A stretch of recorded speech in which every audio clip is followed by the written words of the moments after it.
भारत के सभी लालों को जय झूलेलाल। झूलेलाल जी पता है आप लोगों को? अरे किसी तो पिक्चर में सुना होगा। अरे अभी पता चल जाएगा। ऐसे लाल से याद आया जो गुलाल हमारी सेना ने उड़ाया है। इस शादी के सीजन में सिंदूर का कीमत पाकिस्तान को बताया है। मज़ा आ गया।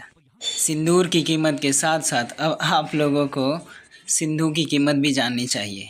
सिंधु ये वही नदी है जिससे हमें ये नाम हिंदू मिला। My grandparents moved to Surabaya around the time of partition violence when they had to leave to basically protect themselves. ये आवाज़ जो आपने अभी सुनी ये एक सिंधी महिला की है जिनके बारे में आधा से ज़्यादा भारत नहीं जानता।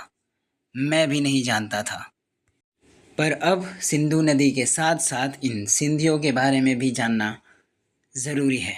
उनकी हिस्ट्री के बारे में हम में से ही एक हैं। कैसे, आइए जानते हैं। ऋतिक रोशन की मूवी मोहनजोदारो तो देखी ही होगी आपने। जो आज वो मोहनजोदारो सिंधु नदी के किनारे पर बसा था।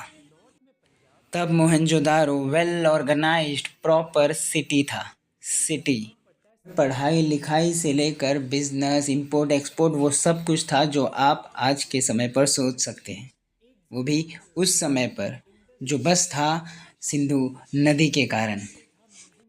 जब ये सो कॉल्ड वेस्टर्नर्स पत्ता पहन के घूमते थे तब हम इंपोर्ट एक्सपोर्ट करते थे। इतना उगाऊ ज़मीन और इतना पैसा देखकर पगला गए वो गिद्ध मुगल और आ गए बुद्ध और हिंदुओं को लड़वा कर वहाँ पर कब्जा कर लिया और कब्जा करते ही चालू कर दिया धर्म परिवर्तन का खेल। ये ठीक वैसा ही था जैसा आज़ादी के बाद पाकिस्तानी हिंदुओं के साथ हुआ, 1990 में कश्मीरी हिंदुओं के साथ हुआ, बांग्लादेश, फिर वेस्ट बंगाल और फिर अभी पहलगाम में। पर सिंधु के तट पर बसे ये हिंदू नहीं मानते। वो ग्रुप बनाते हैं और चले जाते हैं सिंधु नदी के तट पर खुद को समर्पण करने। सिंधु भगवान से प्रार्थना करते हुए कहते हैं कि आज हम अपने बच्चों को आपके हवाले कर रहे हैं और 14 दिन बाद अगर कुछ नहीं हुआ तो खुद को भी आप में समर्पित कर लेंगे, पर हम धर्म परिवर्तन नहीं करेंगे।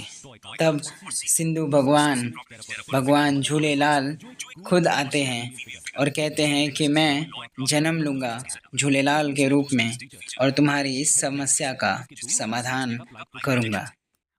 और ठीक वैसा ही होता है। 14 दिन के भीतर एक बच्चा जन्म लेता है झूलेलाल, और आगे जाकर यही बच्चा वहाँ के शासक को समझाता है और धर्म परिवर्तन पर रोक लगाता है।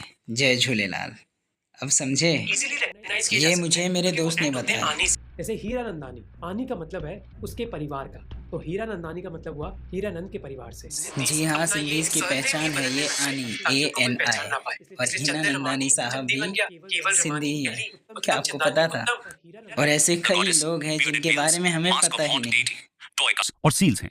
सबसे prominent terracotta figure mother goddess है, जो एक क्रूड और स्टैंडिंग फीमेल फिगर है जिसमें नेकलेसेस, लॉइन क्लॉथ और गर्ल्स की सजावट है। इसमें most distinct feature fan shape head dress है जिसके दोनों साइड्स में कप लाइक प्रोजेक्शन हैं। टाइट, एगेट, चर्ट, कॉपर, अच्छा, जब फायोइन। यही सेम चीज़ कन्वर्शन वाला आज़ादी के बाद हुआ तब कई सिंधु भाई बहन लोग मंदिर बनाते हैं जहाँ चले वो गए सत्संग कर सके और अपने त्योहार विदेश सेलिब्रेट कर सके। जो सक्षम थे, और कई आए मुंबई और राजस्थान, गुजरात जैसे शहरों में भारत में। और आज भी ये अपनी बिजनेस स्किल्स के ज़रिए सारी दुनिया में जाने जाते हैं। देखिए ना, सिंधु नदी ही बंद होते ही हवा निकल गई पाकिस्तान, तो वहाँ के लोग क्या क्या कर सकते होंगे।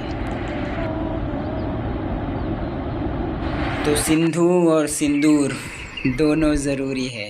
फ़र्क बस इतना है, किसी के लिए ये गर्व की बात है और किसी के लिए मजबूरी है। किसी के लिए गर्व की बात है, किसी के लिए मजबूरी है। जय झूलेलाल, जय भारत, जय माता दी।